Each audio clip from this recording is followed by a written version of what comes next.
That gap was only 3 inches wide. Yet it stood between a widow and a Kansas winter. Late in November of 1885, Lenora Vale, a young widow living on a windswept claim near Bluestem Ridge, drove cedar pegs into the log walls of her cabin. Each peg was checked with the same small wooden spacer. 3 inches. No more. No less.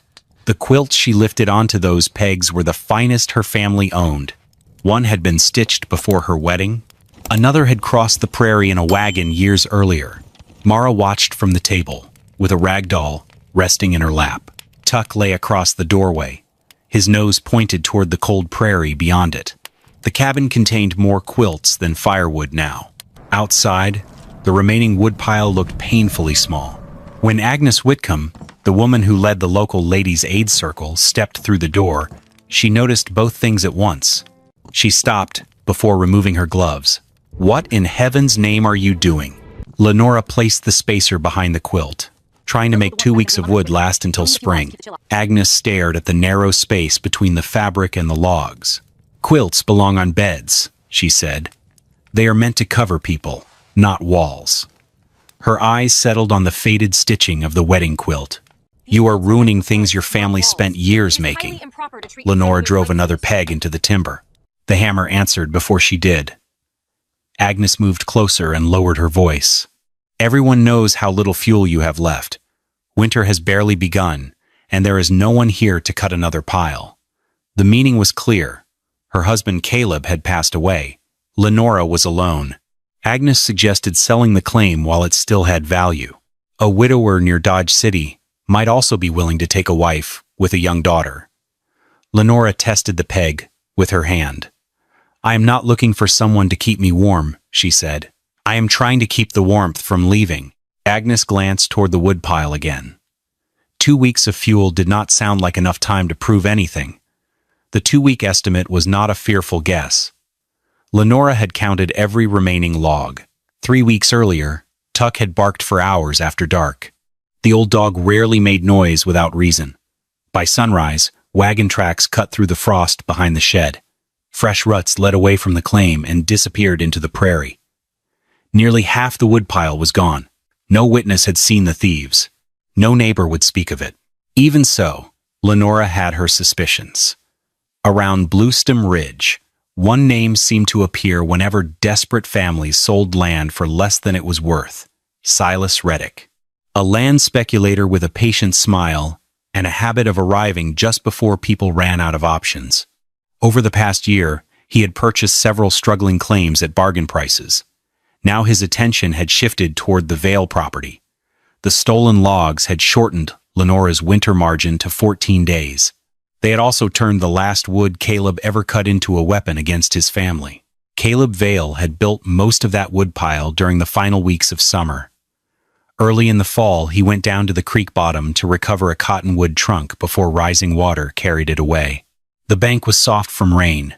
As Caleb worked the log free, the tree shifted against the slope and rolled. He never returned to the cabin. By November, the marks of his labor were everywhere. A repaired hinge on the shed, a handle fitted to the splitting maul, saw cuts on the logs the thieves had carried away. One thing remained untouched inside the house: the wedding quilt. Lenora held it across both arms while searching for the strongest pegs along the north wall. The cloth had faded where years of sunlight reached their bed.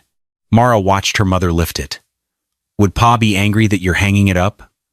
Lenora's hand paused over the old stitching.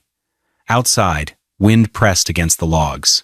"Your father hated wasting good wood," she said, "and he hated being cold even more." She raised the quilt into place. Of every wall in the cabin, the north side needed the greatest protection. Caleb's quilt would hang there. Of course, hanging family heirlooms on the wall and maintaining that strange 3-inch gap Agnes had mocked was not the act of a woman who had lost her senses. It was the result of an invaluable lesson in survival. It all started with a trip into town, just a few days after the night her firewood was stolen. That day, Lenora had ridden into town for flour, lamp oil, and a handful of nails she could barely afford. The general store was crowded with people talking about weather. Everyone seemed to have an opinion about the coming winter. Near the stove sat Ellen Svedberg, an elderly Swedish widow whose cabin stood beyond the creek. Most settlers knew who she was. Few spent much time listening to her. She had survived winters long before arriving in Kansas. She remembered snow deep enough to bury fences and winds that could freeze exposed skin in minutes. While customers argued over firewood prices, Ellen asked a different question. What steals the heat from a house? Several answers came immediately. Bad weather, a weak stove, thin walls. Ellen slowly shook her head.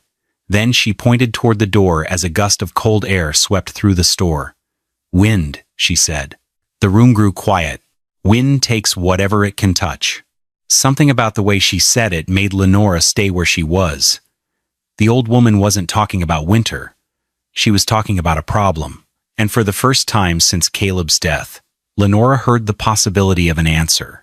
Elin never explained things the way a teacher might. She explained them the way a person survives long enough to learn them. 2 wooden chairs stood near the stove. The old woman draped a blanket directly across the first one. Then she hung another blanket several inches away from the second chair. 3 inches. The same distance Lenora would later remember. Touch them, Elin said. After a few minutes near the stove, the difference became noticeable. The blanket resting against the chair felt cooler. The one hanging away from it seemed different somehow. Ellen slipped her hand into the space behind the fabric. The blanket is not the important part. Her finger tapped the empty space. This is. She spoke about rabbit nests hidden beneath winter snow, about wool mittens trapping pockets of air, about heavy curtains hanging away from stone walls in Scandinavian homes. The lesson was surprisingly simple. Heat escaped whenever it found a path. Moving air carried warmth away. Still air slowed it down.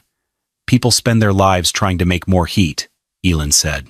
The smarter question is how to keep the heat they already have. Lenora thought about the cracks in her cabin walls, the drafts around the door, the north wall that always seemed colder than the rest. For the first time, she stopped seeing the cabin as a shelter. She began seeing it as a system. That evening, she walked through each room with a candle in one hand and a notebook in the other. The small flame revealed things she had stopped noticing. Near the door, it leaned sideways. Along one corner of the north wall, it flickered constantly. A thin draft slipped through cracks in the logs and wandered across the room. She pressed her palm against different sections of timber. Some felt merely cool. Others seemed to pull warmth away from her skin. Several observations went into the notebook. Outside temperature, wind direction, draft locations, wall conditions. By the time the candle burned low, a pattern had emerged. The cabin was not losing comfort because the stove was too small. Most of the heat never stayed inside long enough to matter. And among all 4 walls, the north side was by far the worst offender. Back at the cabin, the work took 2 full days to complete. Lenora did not just use quilts. She used every spare piece of fabric she could find. The small wooden spacer Elin had used in the store sat on the table beside her notebook, exactly 3 inches. Every peg, every rope loop, and every section of cloth was built around that distance. She had started with the north wall, where the winter winds struck first, using the heavy heirloom quilts Agnes had seen. But the other walls required compromise. The west wall received lighter blankets and old woven rugs. The south wall, which caught what little winter sunlight the prairie offered, used canvas pieces that could be pulled aside during the day. Nothing was placed at random. Every decision followed a purpose. Meanwhile, the door became a project of its own. Lenora packed strips of burlap with dry prairie grass and pressed them into gaps around the frame. A draft that once whistled through the cracks now struggled to find a way inside.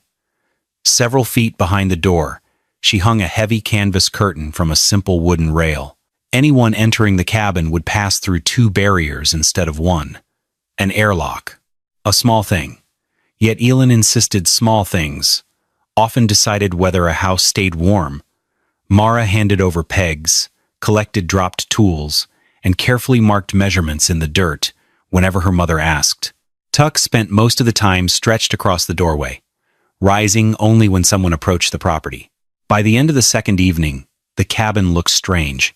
Fabric covered nearly every wall. A canvas curtain divided the entrance. Rows of cedar pegs lined the logs where bare timber had once been visible. To an outsider like Agnes, it might have appeared ridiculous. To Lenora, it looked different. For the first time since the firewood disappeared, the cabin seemed less like a place waiting for winter. It looked like a place preparing to meet it. 3 days after finishing the quilt system, Lenora allowed herself a small measure of optimism. The cabin felt different. Drafts were weaker. The stove burned more steadily. Even the room seemed quieter. Then, on a cold morning before sunrise, Mara noticed something her mother had missed. She was reaching for a wool scarf hanging near the north wall when her hand brushed against one corner of a quilt. The fabric felt wrong. Not frozen, not warm. Damp. "Mama," she called. "This part feels wet." Lenora crossed the room immediately. The rest of the quilt felt dry. Only one section was cold and slightly moist. She lifted the lower edge and held up her lantern. Tiny droplets clung to the back of the fabric. The logs behind it looked darker than the surrounding wood. A knot formed in her stomach. Water was never a small problem on the frontier. Moisture ruined food. Moisture ruined timber. Given enough time, it ruined houses. Most of that day was spent searching for an explanation. By afternoon, Elin Svedberg arrived. The old woman listened quietly, while Lenora described what she had found. Then she walked past the stove, past the table, past the entrance curtain. Her attention settled on the north wall. Elin gently pulled the quilt outward and studied the space behind it. A smile appeared. Not because the problem was serious, because the problem was familiar. "The quilt is fine," she said. Her finger traced the sagging section near the center. "The distance is not." Lenora looked closer. The heavy wool had slowly settled under its own weight. What began as a 3-inch gap now measured barely an inch in one spot. The fabric hung much closer to the logs than it should have. Elin reached into her basket and pulled out the small wooden spacer used during construction. At one end of the wall, the 3-inch block slipped perfectly into place. A few feet away, it stopped halfway. There was no room left. The explanation became obvious. The trapped pocket of still air had collapsed. Cold from the logs moved directly into the fabric. Warm air inside the cabin met that chilled surface. Tiny droplets formed where the two temperatures collided. Condensation. The quilt had not failed. The measurement had. Ellen tapped the spacer against her palm. "This house isn't staying warm because of the quilts," she said. Then she pointed toward the narrow gap hidden behind them. "It stays warm because of the air you're protecting." The next morning, the repairs began before sunrise. Lenora removed the sagging section of quilt and stretched it across the table. Every support point was checked again. Every measurement was checked again. 3 inches. The number appeared so often it began to feel less like a measurement and more like a rule. Outside, Elin cut small spacer blocks from dry cedar branches, while Mara followed behind with a piece of charcoal, marking each section that had already been inspected. Tuck watched from his usual place near the door, occasionally lifting his head whenever the wind rattled the cabin. By midday, the north wall looked different. Additional supports prevented the heavy wool from drifting inward. A narrow vent was open near the roofline. Elin also added a simple moisture guide along the inside wall, giving any future condensation a path to follow rather than a place to gather. That night brought another test. The north wind strengthened after sunset. Temperatures fell steadily. Instead of going straight to bed, Lenora sat at the table, listening to the wind. The temperature outside had dropped to 17 degrees. Inside, the cabin held at 46. She had only added wood to the stove once since sunset. Those numbers stayed in her mind long after the lantern burned low. Hours later, she walked the length of the north wall carrying an oil lamp. The quilts hung evenly. The air behind them remained dry. No cold spots, no moisture. Across the room, Mara slept soundly beneath a single blanket. For weeks, the child had moved closer to the stove each night without realizing it. This time she stayed where she had fallen asleep. The difference was small, yet it was impossible to ignore. When dawn arrived, the conclusion was simple. Gap held. Heat held. It was only one night. Winter had not delivered its verdict yet. Still, for the first time since Caleb's death, the cabin felt less like something she was defending, and more like something she understood. The first signs appeared where Prairie news always traveled fastest. A freight hauler passing along the ridge noticed something unusual about the Vale cabin. Smoke still rose from the chimney, but not in the thick, constant stream most homes produced once winter settled in. A few days later, another neighbor remarked that Lenora no longer spent every afternoon hauling fallen branches or gathering scrap wood from the creek bottom. People began adding those observations together. Questions followed. Answers did not. By the end of the week, the story had reached the general store. From there, it spread to the church, then to the water well. Agnes Whitcomb made sure it continued moving. According to her version, Lenora had covered nearly every wall in the cabin with quilts. Some listeners laughed immediately. Others pictured the scene and shook their heads. A few wondered whether grief had finally caught up with the young widow. The details grew larger with every retelling. By one account, she had blocked every window. By another, she was living inside what looked like a fabric warehouse. Each version sounded stranger than the last, yet beneath the laughter sat something else. Curiosity. Winter was tightening its grip across Bluestem Ridge. Firewood prices were climbing. Several families were already watching their woodpiles shrink faster than expected. If Lenora truly had found a way to burn less fuel, people wanted to know how. If she had not, the Prairie would expose the mistake soon enough. Meanwhile, Lenora remained focused, carefully checking for drafts and the narrow 3-inch gaps hidden behind the quilts. She had no idea half the settlement was waiting for her experiment to fail. As December settled across the Prairie, the remaining woodpile began telling a story of its own. Every morning, Lenora stepped out into the biting frost, expecting to see her 14-day margin vanish. It didn't. The weather grew colder. Ice thickened on the window panes. Yet the pile of split logs shrank at a surprisingly slow pace. The stove still required tending, but it no longer devoured fuel with the desperate hunger of previous winters. Small signs of victory appeared inside the cabin, too. Mara stopped dragging her blanket to the stove before bed. Tuck no longer disappeared beneath the bedstead whenever the wind howled after dark. Neither the child nor the old dog knew anything about trapped air or thermal loss. They simply responded to the quiet comfort around them. By mid-December, the survival of the cabin was no longer a desperate hope. It was a proven fact. And with every passing night, the fear of the impending winter retreated just a little bit more. Silas Reddick arrived on a gray afternoon just before Christmas. His wagon stopped near the gate. He stepped down slowly, brushed dust from his coat, and studied the property the way a cattle buyer might inspect an animal before naming a price. Lenora already knew why he was there. Men like Silas rarely traveled without a purpose. After a few minutes of polite conversation, he finally mentioned the claim. The offer was low, far lower than the land was worth.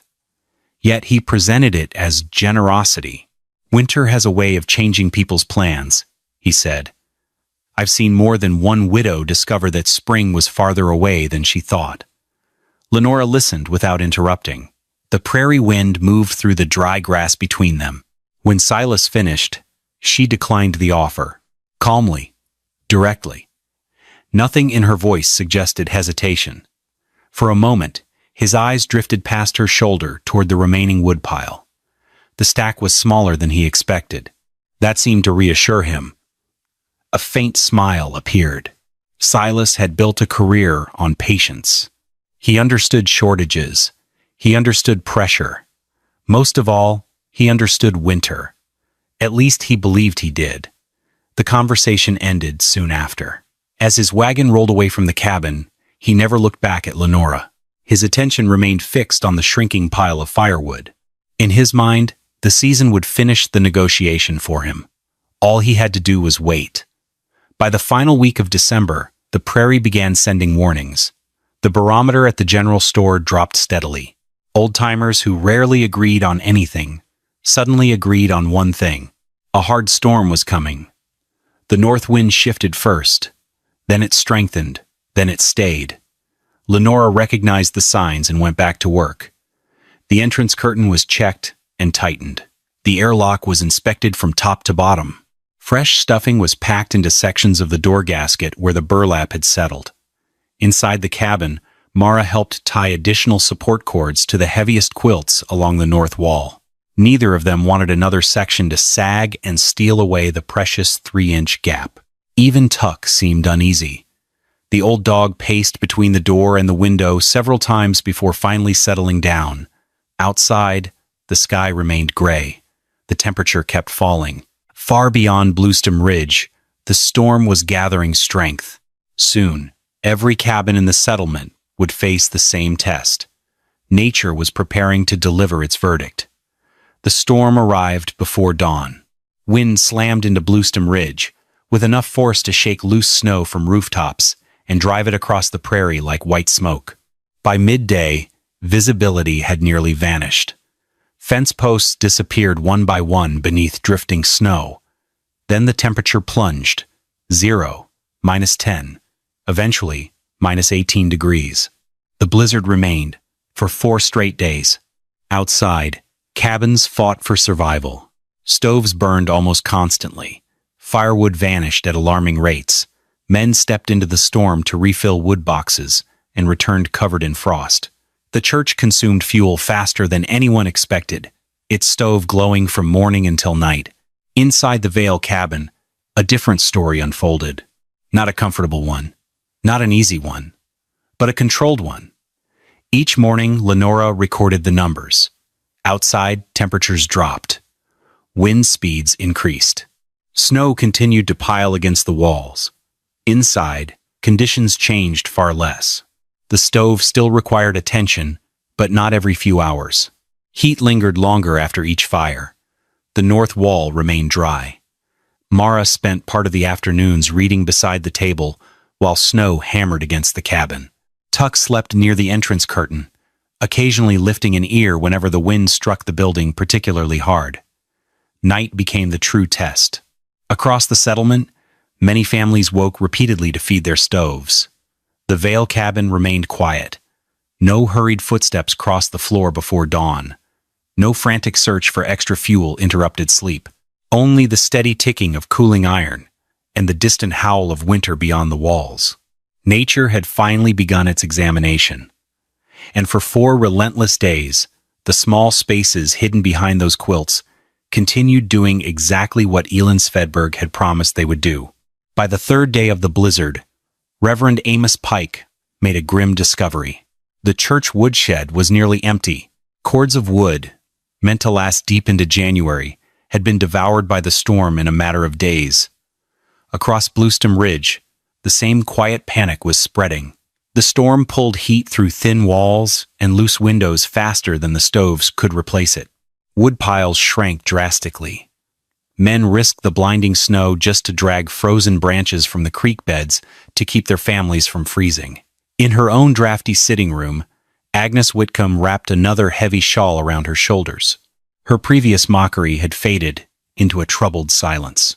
From his window in town, Silas Reddick watched the whiteout conditions and waited. He waited for a desperate knock on his door.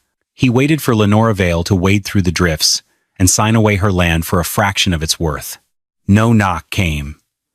Whenever the snow broke long enough to see the ridge, a thin, steady ribbon of smoke still rose from the Vale cabin. It was not the thick, roaring black smoke of a desperate fire, but the calm breath of a house that was holding its own. The brutal winter that was supposed to break the young widow was breaking the rest of the settlement instead. For the first time since autumn, Silas Reddick's patient smile faltered. The storm finally moved east on the 5th morning. Bluestem Ridge emerged slowly from beneath the drifting snow. Chimneys smoked again. Paths were cleared. People stepped outside to inspect what winter had left behind. That afternoon, Agnes Whitcomb arrived at the Vale cabin. Officially, she came to check on Mara. At least that was the reason she gave. Lenora opened the door and stepped aside. Agnes crossed the threshold. Then she stopped. The warmth reached her before anything else. Not hot, not excessive, simply comfortable. After 4 days of brutal cold, the difference felt startling. Her eyes moved through the room. The stove still contained a modest fire, no roaring blaze, no desperate attempt to force heat into the cabin. A coffee pot rested nearby. Steam no longer rose from it, yet the metal remained warm enough to touch. Near the window, Mara sat on a small stool turning pages of a book. The child wore ordinary winter clothes. No extra blankets wrapped around her shoulders. No signs of shivering. The room felt calm.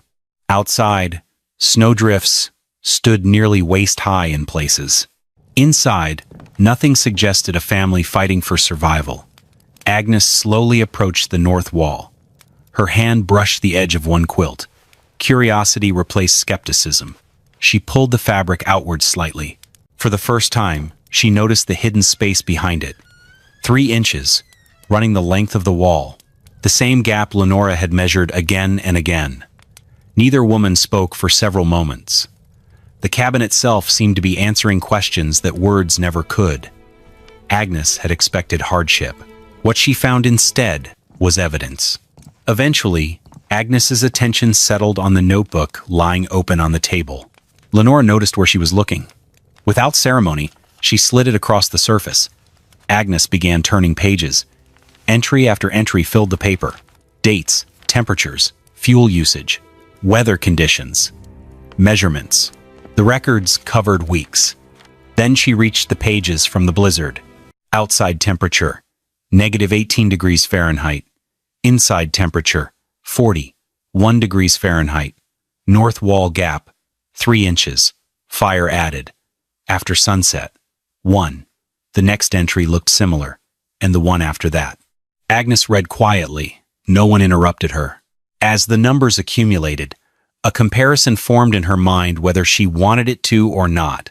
Her own house had consumed far more wood. Several nights required repeated trips to the stove. The church had nearly exhausted its winter reserve. Yet this cabin had crossed the same storm, with noticeably less fuel. The explanation sat all around her. The quilts, the airlock, the measurements, the discipline to build the system correctly. Agnes turned another page, then another. There were no dramatic claims written in the notebook. No declarations of success. Only observations. That made them harder to dismiss. At last, she closed the cover and looked around the room again. The evidence existed in 2 forms. One stood before her in the shape of a warm cabin. The other rested beneath her hand in neat lines of ink. Together, they left very little room for argument. Weeks earlier, the quilt-covered walls had seemed ridiculous. Now they appeared practical. And practicality carried a great deal of weight on the frontier. For the first time since Lenora began hanging quilts from her walls, Agnes found herself searching for questions instead of objections. Silas Reddick returned less than a week after the storm ended. The timing was no accident. Winter had delivered its hardest blow. If Lenora intended to surrender the claim, this was when it should have happened. He arrived carrying what he called a final offer. The number was higher than before. Not by much, but enough to reveal something he had not expected to reveal. Concern. Lenora listened politely. Then she declined once again. The answer came as easily as the first time. Silas remained where he was for a moment, studying the property. His eyes settled on the woodpile. There was still a respectable amount remaining, not enough to waste, more than there should have been. Next, he looked toward the cabin itself. The roof had survived the blizzard. The walls stood firm. No signs of desperation appeared anywhere on the property. Then Mara stepped out onto the porch, with Tuck at her side. The child looked healthy, fed, comfortable. Exactly the opposite of what a hard winter was supposed to produce in a household running short on fuel. For months, Silas had trusted the same strategy. Wait. Apply pressure. Let circumstances do the difficult work. Usually the prairie handled the rest. This time it had not. Because the winter had never been the real enemy. Cold followed rules. Wind followed rules. Heat followed rules.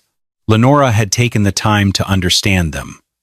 Silas finally removed his gloves and folded the unsigned purchase papers. No argument followed. No second attempt. The negotiation had already been settled elsewhere. Not in town. Not on paper. But during 4 days of snow, wind, and bitter cold, a few minutes later, his wagon rolled away from the claim. The land remained exactly where it had always been. So did the cabin. And for the first time since Caleb's death, neither seemed in danger of being taken from her.